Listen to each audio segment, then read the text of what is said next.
If I told you I once lived in a closet behind a mansion's laundry room, would you believe me? Probably not. But that's exactly where it all began. My name is Lena Morell, and long before anyone knew that name, I was just the help's daughter at the Van Allen estate. That's what they called me, if they called me anything at all. Ravenridge Estate was the kind of place you see in magazines: polished marble floors, gold chandeliers, security gates with cameras, and acres of perfectly trimmed hedges that hid everything. Including people like me. My mother, Josie Morell, was the live-in housekeeper for the Van Allens for 17 years. And I was the quiet shadow who scrubbed her knees beside her. I remember the smell of bleach better than the smell of childhood. While other kids played with dolls or raced bikes, I folded linens in silence, stayed out of sight, and memorized the rhythm of foot traffic so I wouldn't get in the way. The rules were simple. Don't speak unless spoken to. Don't sit in the family's chairs. Don't make eye contact during dinner service. The Van Allens were royalty in that town. Old money. The kind of money that buys silence and breaks spirits. Vivian Van Allen was the queen. Thin, elegant, dripping in pearls and frost. Her husband had died years before, but she still ruled the estate like a throne. Then there was her son, Carter. Blonde, bright, and charming in the way that gets people out of parking tickets. And me? I was the invisible girl who carried his forgotten books back to the library after he dropped them in the hallway. But Carter noticed me once. Just once. It was spring. I was 17. And he caught me sketching behind the greenhouse, charcoal smudges on my hands, my notebook open. "Did you draw this?" he asked. I froze. I thought he would mock me. Instead, he stared. "You're better than half the artists my mom hires." That sentence changed me. Just a little. Enough to wonder if I could be more than the girl with mop water on her shoes. Enough to let myself hope. It started with stolen moments. Quick glances. Late-night conversations in the garden. I fell in love with a ghost of a future I was never meant to have. But secrets like ours don't stay buried in places like Ravenridge. Not when the matriarch has cameras, informants, and ears in every hallway. On the night of the Van Allen annual charity gala, the grandest event in the county, I dared to dream. Carter told me to wear something nice, to meet him by the guest house after his speech. He said he had a plan. That he wanted us to run away, to start fresh. So I borrowed a black dress from the donation box. I pressed my hair. I did my makeup in the reflection of a silver serving tray. And I went to the place where he promised to find me. But Carter never came. Instead, I was summoned to the front of the ballroom. Vivian stood there, champagne in hand, poised like a queen about to deliver a royal decree. "Let's welcome our unexpected entertainment," she said coldly. And there I was, spotlighted, trembling, humiliated. "My son," she continued, "has been spending far too much time with the help. Let's make something clear. This is not a fairy tale. She doesn't belong here." The laughter that followed still echoes in my ears when I close my eyes. Carter didn't speak. He didn't even look at me. Not once. Just stood there, beside his mother, lips sealed, face unreadable. That night, I didn't just lose my dignity. I lost everything. Vivian fired my mother the next morning. Without severance. Without mercy. With nowhere to go, we packed what we could into 2 plastic bags and walked out of the estate's gates under the pitying gaze of the security guard. I thought my story had ended there. But it hadn't. Not even close. Because the girl they humiliated was about to disappear. And someone else would take her place. The first night after we left Ravenridge, we slept in the back of a laundromat. My mother used to clean the owner's house on weekends, and he let us stay there for 2 nights before saying his wife was uncomfortable with it. We left before dawn the next day. We had nowhere to go, no savings, no connections. I was 18, fresh out of high school, with a heart so shattered it hurt to breathe. My mother tried to stay strong, but I saw her cry in silence, shoulders shaking behind the cheap curtain we used to divide our corner of a shelter. Everything I had known was gone. And yet, a fire had started in me that night in the ballroom. A cold, sharp fire. Not rage. Not yet. Just a kind of clarity I'd never felt before. I wasn't going back. Not to Ravenridge. Not to Carter. Not to that version of myself. I was done being the girl they could humiliate and throw away. I applied to community college using a fake address. I worked 3 jobs, one at a 24-hour diner, one at a second-hand bookstore, and one cleaning offices at night. I barely slept, barely spoke. I became invisible by choice. But in the quiet, I studied. Not just school subjects, but people. Money. Power. Design. Business. I remembered every cruel word Vivian had said. I watched fashion magazines in the trash bin behind the bookstore and practiced sketches late into the night. And eventually, the bookstore owner, a retired history teacher named Mr. Felix, noticed. He gave me an old laptop, the first one I ever owned. He said, "You have something, Lena. You draw pain like someone who's met it up close." That line stayed with me. 2 years passed. Then came the first real turning point. I was cleaning a law office at midnight when I saw a woman crying at her desk. She was beautifully dressed, wearing heels that cost more than my rent. Her mascara was running. Her voice cracked on the phone. I shouldn't have listened, but I did. She had been betrayed. Her business partner had stolen her designs and registered the patent without her name. She was ruined. But something clicked in my mind. I remembered every contract I'd seen Carter's family sign, every cold conversation about power, leverage, and names. I scribbled a note and slid it on her desk, file for an injunction under Intellectual Property Clause 14.5. Force a temporary freeze. Make them explain it in court. I didn't sign it. I just walked away. A month later, she returned. Her name was Julianne Costa. She was not just a designer. She was a titan in fashion. She found me at the diner, sat at the counter, and slid a business card across to me. "You saved my company," she said. "Now let me help you build yours." That was the night Lena Morell officially disappeared. I changed my name. Got a new ID. A new bank account. Julianne sent me to a private design school in Milan, under full sponsorship. In exchange, I worked for her anonymously, sketching entire collections she sold under her label. I watched as my drawings appeared on Paris runways, my designs copied by fast fashion brands. But no one knew my name. And that was exactly how I wanted it. I was reborn as Celeste Renard. While the world clapped for Julianne, I remained in the shadows, watching, learning, waiting. I built a network.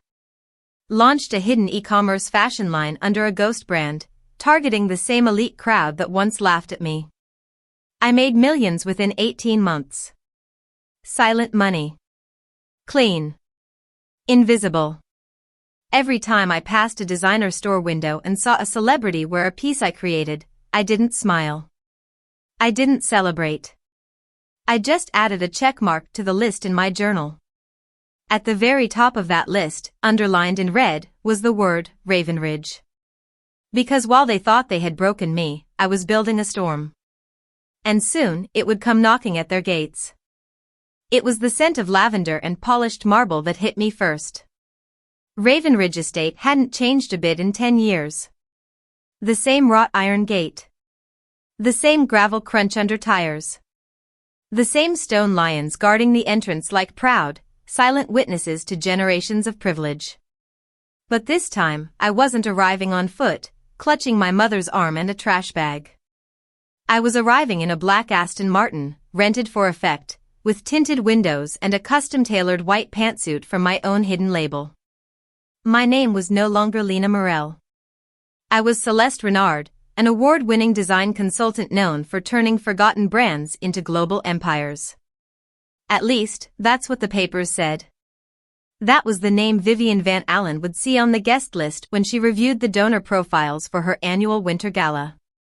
Vivian was launching a new charity initiative, one of those vague, tax-friendly ventures meant to polish old reputations, and she needed new faces, younger money, fashion names.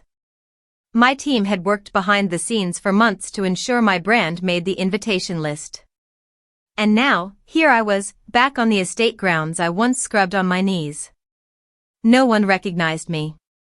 Not the butler. Not the caterers.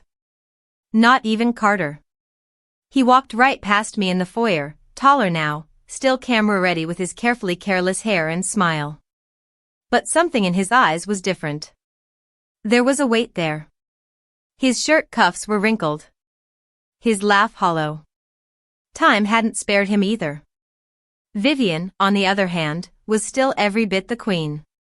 She descended the stairs like she'd been born atop a pedestal, scanning the room with her cold, calculating gaze.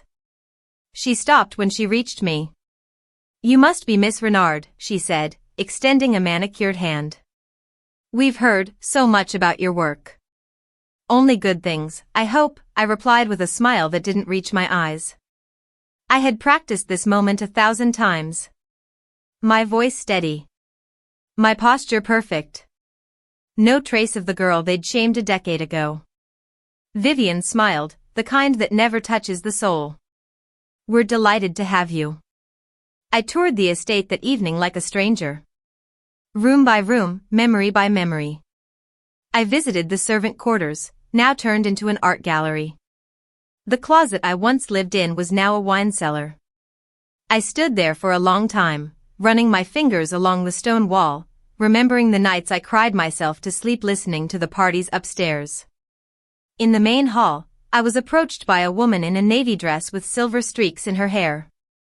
"You look familiar," she said slowly. I turned and recognized her. Mrs. Lockley. The private tutor. She used to bring me stale sandwiches when no one was watching. "Maybe in another life," I replied, gently walking away. But that sentence lingered. Because it was true.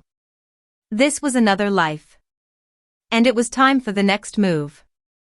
I made sure to linger by Carter during dessert. He was surrounded by admirers, laughing at some shallow joke.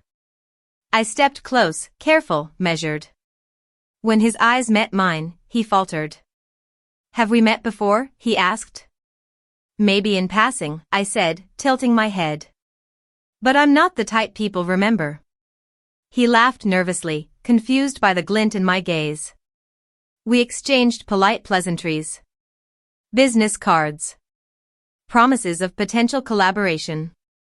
He had no idea who I was.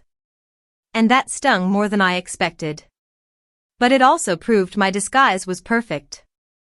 That night, as I drove away from Ravenridge, I didn't cry. I didn't feel triumphant. I felt ready. Phase 1 was complete.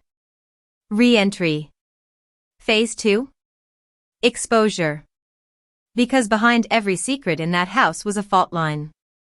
And I was going to make it crack wide open. Ravenridge had always been a fortress, not just in stone and steel, but in secrets. The Van Allens built their legacy on discretion, image, and manipulation. And yet, the cracks were already there. My job was to widen them, not with fury, but with precision. A week after the Winter Gala, I received an invitation to the Van Allen Foundation's upcoming board retreat. It was a closed event, reserved for the elite circle of donors and influencers. Apparently, Vivian had taken a liking to my business profile. Or maybe she was intrigued by how little she could find about me. Either way, I was in. I arrived at the retreat in the Adirondacks with a carefully packed strategy.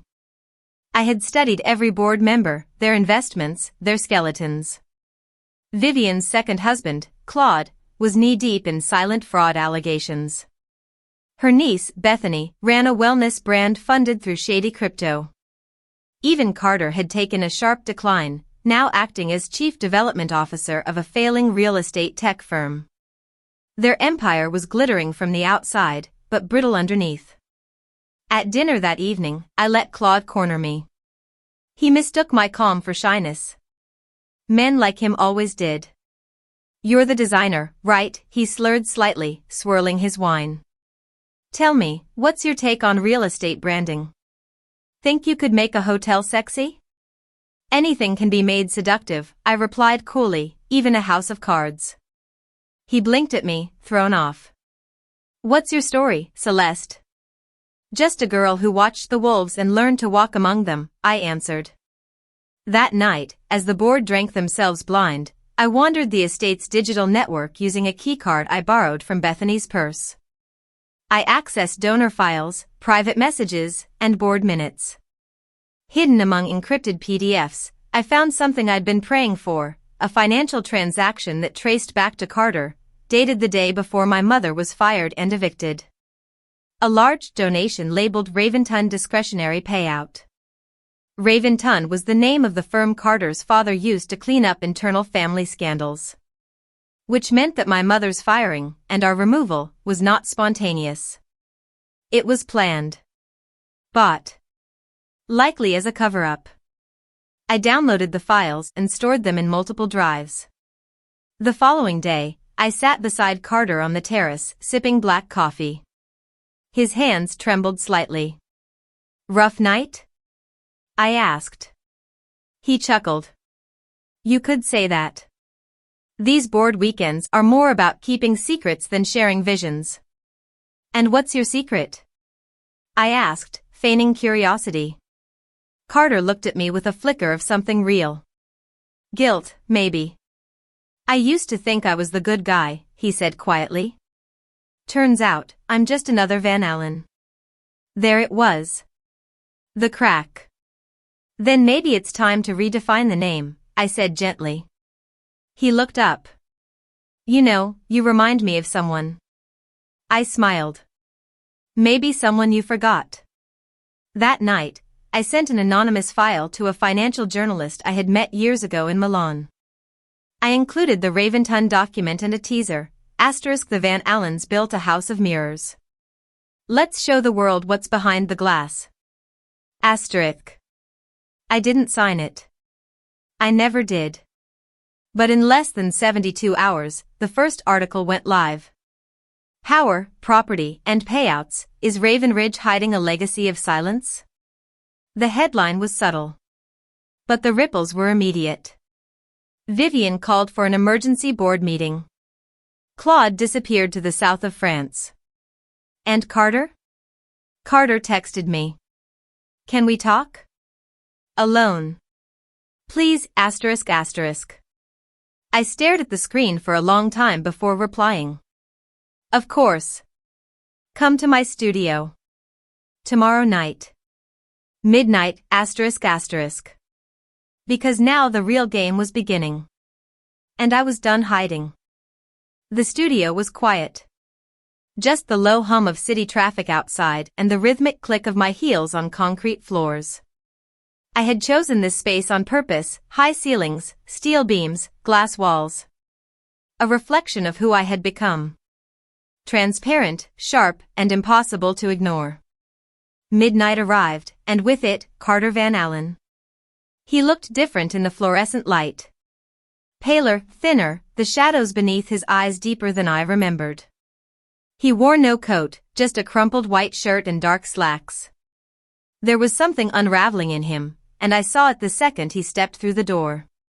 "Celeste," he said. "Lock the door behind you," I replied, not looking up from my sketch table. He obeyed. "I saw the article," he continued. "You know Vivian's been pacing like a general since it dropped? You rattled her." I finally turned to him. That wasn't the goal. Yet. Carter ran a hand through his hair, pacing. "Was it you?" I shrugged. "Maybe." He exhaled hard, dragging a hand over his mouth. "I knew something happened back then. With your mother." I tried to ask my father, but by then he was already gone. Your father signed the payout, I said, my voice cold. 2 weeks before your family had my mother fired. Do you know what happened to us after that? His eyes flickered with something, shame. She got sick. Real sick. And I was 15. No money. No house. No safety. Do you want to know what it's like to beg in front of a pharmacy just to get antibiotics? He sank into the nearest chair like the words physically knocked him down. I was a child, Carter. A child who was punished for breathing the same air your mother deemed reserved for her kind. I didn't know, he whispered. That's always the excuse, I replied. No one knew. No one noticed. But it still happened. I tried to find you, after, he said. When I turned 18. But your family disappeared. We didn't disappear. We were erased. Silence filled the room like fog. Then he stood. So what now? You want revenge? Ruin all of us? I looked at him for a long, quiet beat. No. I want the truth. And I want the woman who orchestrated our fall to admit it. Publicly. Carter laughed bitterly. Vivian would rather set herself on fire than admit fault. Then hand me the match. He hesitated. If I do this, there's no going back. There never was, I said. He stared at me, torn. Then pulled a thin envelope from his jacket pocket. This is her private ledger. Names. Dates. Deals. It's not just you, Celeste. It's dozens of people. You're not the only one she destroyed. He placed the envelope on the table between us. And you're not the only one who wants her to pay. I said nothing, just stared at the envelope like it was a ticking bomb. Which, in truth, it was. Carter left soon after. No handshake. No goodbye. I sat in silence for hours after he walked out. Remembering my mother's cough. The cold. The shame. The silence. And for the first time in 10 years, I didn't feel powerless. I felt prepared. The match was in my hand. And Vivian Van Allen's empire was soaked in gasoline. There was a certain poetry to the way the envelope sat on my table. Innocent, fragile, unassuming. Yet inside, it held the weight of ruined reputations, displaced families, silenced workers, and blood money. Carter called it Vivian's ledger, but to me, it was a graveyard, names buried by wealth, forgotten by design. I opened it slowly, the way you open something sacred or cursed. Neatly folded sheets, each line a scandal. I recognized 2 names instantly, Anika Wu, the gardener who vanished after being accused of theft. And Leora Sanders, once Vivian's personal assistant, now in a psychiatric facility. Her entry read, emotional volatility. Recommend discrediting before dismissal. File sealed. I inhaled sharply. Leora had been like a sister to me back then. Sweet, kind, overworked. And she had warned my mother once, don't trust the guest wing intercom. They hear everything. Vivian was worse than I imagined. She didn't just cut people out. She planned their disappearance like a tactician. I copied the files and sent a digital scan to my old friend Sienna, now an investigative producer for a popular exposé series. I didn't need them to air it, yet. I just needed leverage. A shadow in Vivian's perfect corner. That same day, I received a voice note from her. Darling, her voice oozed like syrup, I believe we've gotten off on the wrong foot. Would you join me for tea tomorrow? Just us girls. I could hear the strain beneath the velvet. She knew something had shifted. The next afternoon, I arrived at her penthouse wearing my mother's old brooch, a quiet declaration of war.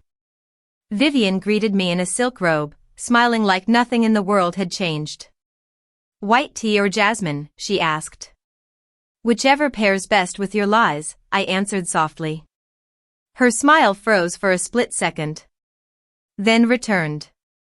We sat. Do you know what I admire about you, Celeste? She began. You remind me of me. But younger. Hungrier. Wrong. I remind you of who you stepped on and forgot. She stirred her tea slowly. What is it you want? An apology. She laughed. Apologies are for people with things to lose. You have a lot to lose, Vivian. And I have the ledger. Her eyes darkened. So that's what this is. A threat. No. It's a mirror. I'm just holding it up so you can see the truth. The question is, will you destroy it, or yourself? She placed her cup down without sipping. You think you're clever. But clever girls get used, not remembered. Then I'll carve my name into the marble you polished with other people's pain. Silence stretched. She finally spoke. What would make you disappear? I'm not disappearing, I said. I'm taking my mother's place at the next Ravenridge Board Gala. In her name. In her memory. I'll be introduced as the official branding partner. Your darling prodigy. Or I release everything to the press. She was stunned into stillness. I want her story to be honored. I want to rewrite her ending. With your voice shaking while you say it. Vivian's fingers twitched, but she didn't argue. Fine, she said. I'll send you the speech. Word for word. She blinked at me. You're not just rewriting her ending. You're starting your own. I stood and straightened my coat. Exactly. The next board gala was in 6 days. By then, the entire city would watch Vivian choke on her curated legacy. And I'd be rising, one ruined stone at a time. Ravenridge's annual gala was always a spectacle, velvet invitations, caviar towers, and strings of pearls that weighed more than most people's rent. Held in the heart of Manhattan's historic Langston Hall, it was the night where reputations were paraded like thoroughbreds. The kind of evening where legacy mattered more than truth. And this year, I would stand at the center of it all. The hall shimmered with chandeliers that looked like falling stars. Gold-trimmed walls echoed with polite laughter and careful lies. Guests wore masks of charm, each one waiting for their photo to make it onto the society pages. I arrived in a satin black gown with a high neckline, my mother's brooch glinting like a secret on my chest. Every step I took on the marble floor echoed her absence, and my presence. Vivian Van Allen spotted me from across the room.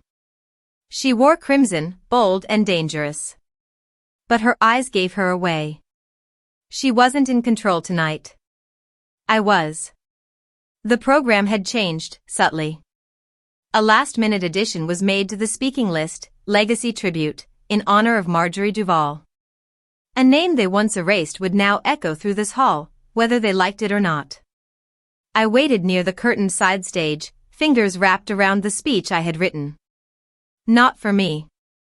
For Vivian. And she would read it. The MC tapped the microphone. Before we continue with tonight's entertainment, we'd like to invite Madame Van Allen to the stage for a very special tribute. Polite applause. Vivian walked up the steps slowly, the red fabric of her dress flowing behind her like smoke. She held the paper with 2 hands, white-knuckled. And then she began. Tonight, she said, we honor a woman whose contributions to Ravenridge and to this city's design world were both invisible and immense. Marjorie Duvall was a seamstress, a creative, a woman of quiet genius. Many of the gowns you see tonight bear her fingerprint, though few ever knew her name. Murmurs spread through the crowd. Recognition. Shame. She was my protégée, my peer, and, if I may say so now, my superior in grace. Vivian's voice trembled. She wasn't acting. She was let go by this institution under my watch. And that is a failure I carry. The audience fell into a hush so deep you could hear a wine glass being set down on a velvet napkin. I stepped forward then, no longer hidden. Vivian continued. Her daughter, Celeste Duval, has risen with a fire I once tried to smother. She stands now not just as a testament to Marjorie's brilliance, but as a storm I cannot contain. I met her at center stage. Took the mic gently from her hand. The applause came slow, hesitant. Then it grew. I looked into the eyes of those who once whispered about my mother like she was a smudge on their polished glass. She didn't vanish, I said softly. She was pushed.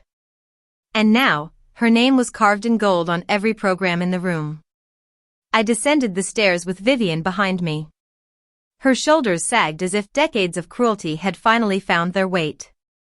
But I felt weightless. Because ghosts don't haunt the living. They march beside those who seek justice. That night, I didn't just reclaim my mother's name. I resurrected it. The gala's aftermath spread like wildfire through Manhattan's elite. By morning, headlines bloomed across digital front pages and society blogs. Raven Ridge heiress honors fallen mentor. Vivian Van Allen issues public atonement. But none of them got the real story. Not yet. Vivian kept her promise. For the next week, she treated me like an heir, inviting me to executive lunches, showcasing my designs, using words like succession in hushed tones during boardroom meetings. It was her way of salvaging control. Make me feel powerful so she could watch me get comfortable. I didn't. Every move I made with purpose. Every meeting I attended, I studied her expressions like clockwork. Something was coming. I could feel it. It came in the form of a contract. A partnership, she called it. 50-50 branding division, under the Raven Ridge umbrella. You get equity, your mother's legacy gets protected, and I get to look progressive. I knew better. The clauses were poison wrapped in silk. Hidden termination conditions, buried asset freezes, subtle non-compete clauses written in the language of lawyers who'd made a career out of swallowing people whole. I'll have my counsel review it, I said calmly, placing the folder into my bag. She smiled. Of course, darling. That evening, I met Carter at a quiet cafe near the Brooklyn Bridge. He looked tired. Worn by too many years of loyalty to the wrong dynasty.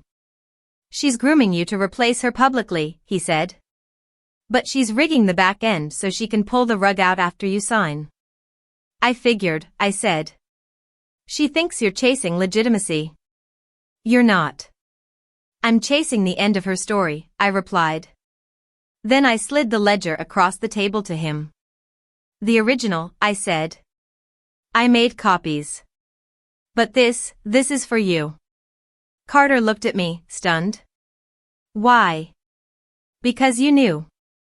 And for years, you stayed. But tonight, you choose whether you finish this with her, or step away. He didn't respond. Just nodded, eyes heavy with memory. Later that night, I received a text. Unknown number. No words. Just a photo. It was my old studio in Harlem. The one my mother and I worked in during the early days. It had been boarded up for years after our eviction. But in the photo, the boards were gone. A new sign hung over the door. Duval Atelier. Reclaimed ****. Tears welled in my eyes. Vivian thought I wanted her empire. But I was building my own. One brick at a time. The next morning, I returned the contract and signed, with a note. Your story ends the way you wrote it. Alone. Mine begins where you left my mother. She didn't respond. But I saw the headlines 3 days later. Vivian Van Allen steps down amid allegations. She tried to get ahead of the storm. But it was too late. Because the shadows she cast now walked in the light. And they had names, faces, and voices. Mine was just the loudest. 3 weeks passed. Vivian's world didn't just fracture, it crumbled. Like silk rotting from the inside, elegant but hollow. Shareholders pulled out. The board launched a formal ethics investigation. Whispers became interviews. Interviews became testimonies. And slowly, the woman who once curated perfection saw her kingdom catalogued as decay. But this wasn't the end. Not yet. Because there was one last name to cross off the ledger. Her husband, Leonard Van Allen. The architect behind the scenes. While Vivian designed gowns, Leonard designed silence. He handled offshore transfers, fake consultancies, forged invoices for non-existent materials. His signature was everywhere. Hidden under shell companies and foreign names. But I had found the linchpin. A document Vivian had overlooked. A transfer deed from 20 years ago, signed not by Leonard, but by my mother. Transferring her share of design rights from their early collaboration on the Raven Ridge debut line. The signature had been altered. Slightly. But enough. And the notary listed was fictional. Forgery. Fraud. Intellectual theft. I stood outside the Manhattan District Court building in a steel gray coat, the winter wind nipping at my throat. The folder in my hand was heavy, not in weight, but in cost. It was everything. The reason they erased my mother. The reason we lived in shadows while they flourished in chandeliers. I took the elevator up to the prosecutor's office. They had been expecting me. The interview was long. Questions like scalpels. Precise. Cold. But I had answers. Dates. Documents. Witnesses. By the time I walked out, the city skyline had turned gold with the sinking sun. Across the street, I spotted Carter. He looked up from his car and stepped out, face unreadable. "Are you ready?" he asked. "I've been ready for a long time." "I got a call," he said. "Leonard's attorneys are panicking. They're trying to negotiate a private settlement." "Let them squirm," I replied. "But this doesn't get buried." That night, I visited the old Harlem studio again. The smell of fresh paint. The creak of wooden floors. Ghosts danced between the walls, familiar and warm. My mother's sewing machine sat in the corner, restored, gleaming like it had waited all these years for someone to touch it again. And I did. I sat. Ran my fingers over the steel. Closed my eyes. In that moment, I didn't need the press. I didn't need applause. I just needed to remember why I had started. Not for revenge. Not for reputation. But for her.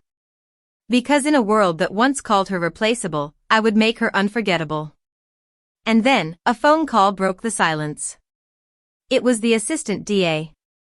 "We're issuing charges against Leonard Van Allen. The case will go public tomorrow." I exhaled. It was done. The signature they used to bury us would now bury them. The courthouse was already crowded by the time I arrived. Camera crews lined the sidewalks like vultures. Microphones jutted out like bayonets. Names were shouted, mine, Leonard's, Vivian's, but I walked forward without slowing, without blinking. I wasn't here for spectacle. I was here for history. Inside, the courtroom was a cathedral of cold judgment. Marble floors, high ceilings, the faint smell of dust and old books. Leonard Van Allen sat stiff-backed at the defense table. Gone was the polished charm. He looked smaller now, gaunt, a shadow pretending to be a man. Vivian wasn't present. Of course not. She had fled to Europe days earlier, claiming medical leave. But this wasn't her trial. Not yet. The judge entered. Everyone stood. What followed wasn't a fiery drama. It was clinical, precise, and damning. The prosecution presented the original collaboration documents. The altered signatures. The non-existent notary. They traced payments funneled through ghost accounts, tied back to Leonard. Even a witness came forward, an accountant who had been retired quietly with a severance package and an NDA. But he broke the silence. I sat beside the assistant DA when they introduced me. Miss Duval, the prosecutor said, you are the daughter of Elise Duval? Yes, I said clearly. I am. Do you recognize these designs? I looked at the projected image, the original Ravenridge debut sketches. My mother's handwriting curled beside each one. Yes. My mother drew those in our kitchen, after dinner, with me sitting beside her doing homework. The room shifted. Some jurors straightened. Others blinked. And what happened after? She was erased, I said softly. Erased by the people who built an empire off her back. Leonard's lawyer objected. The judge allowed it. I smiled anyway. Because truth doesn't need permission to echo. When the final day of testimony ended, the courtroom was silent. Leonard's face was pale as verdict deliberations began. It took 3 hours. Guilty. On all counts. Fraud. Forgery. Conspiracy. Theft of intellectual property. He would serve time. Real time. Stripped of assets. His name no longer carved in marble, but etched in ink beside other white-collar criminals. I walked outside to a storm of flashbulbs. Someone shouted, Samantha, what now? I didn't answer. I got into my car. Rolled down the window. Let the wind hit my face. This wasn't the end. It was the middle. Because justice was served. But vindication? That was something only time could honor. And I had plans for the time ahead. The kind that didn't need a courtroom. Only a runway. 6 months later, the world looked different. Ravenridge, once synonymous with elite couture, had become a hollow brand under new emergency leadership. Investors fled. Stores shuttered. It limped along, rebranded as a heritage label, a polite term for washed-up royalty. Vivian, true to her reputation, tried to stay relevant. She made teary public statements from a Parisian villa, painting herself as the uninformed wife of a criminal mastermind. But no one was buying it anymore. Because truth ages well. And lies, under heat, melt. Meanwhile, my studio, Duval Atelier, thrived. It started with a single show. Nothing big. Just a converted Harlem warehouse with a dozen chairs, raw light, and rawer emotions. The models wore pieces inspired by the original designs stolen from my mother. Updated, defiant, unmistakably hers. I didn't invite celebrities. I invited seamstresses, factory workers, young designers. People like my mother. People who built dreams from scraps. And the press came anyway. Because there was something undeniable in what we created. Not trend. Not fashion. But memory made tangible. The second show opened in Milan. Then Tokyo. Then Sao Paulo. Orders came in faster than we could process them. But we kept our promise, no outsourcing, no erasing, no compromise. One afternoon, while reorganizing old boxes in the back room, I found a cassette tape labeled in my mother's handwriting, for Sam. Just in case. It took me a while to find a player. Her voice filled the small space. Soft, tired, hopeful. If you're hearing this, it means something big happened. Maybe good. Maybe bad. But Sam, if you ever doubt who you are, just remember, my blood made you, but your fire is all your own. I sat with that for a long time. The next day, I visited her grave for the first time in years. No crowd. No cameras. Just a quiet plot beneath a maple tree in Queens. I placed a piece from the new collection beside her headstone. A delicate silk scarf with her initials embroidered in the corner. Your name's on every tag now, I whispered. Just like it always should have been. I stood. Turned. And walked away. Not because I was done grieving.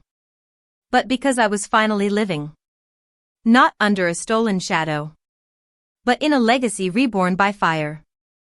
1 year later, I stood on the main stage of the Global Design Vanguard Gala, the first independent designer ever to close the night.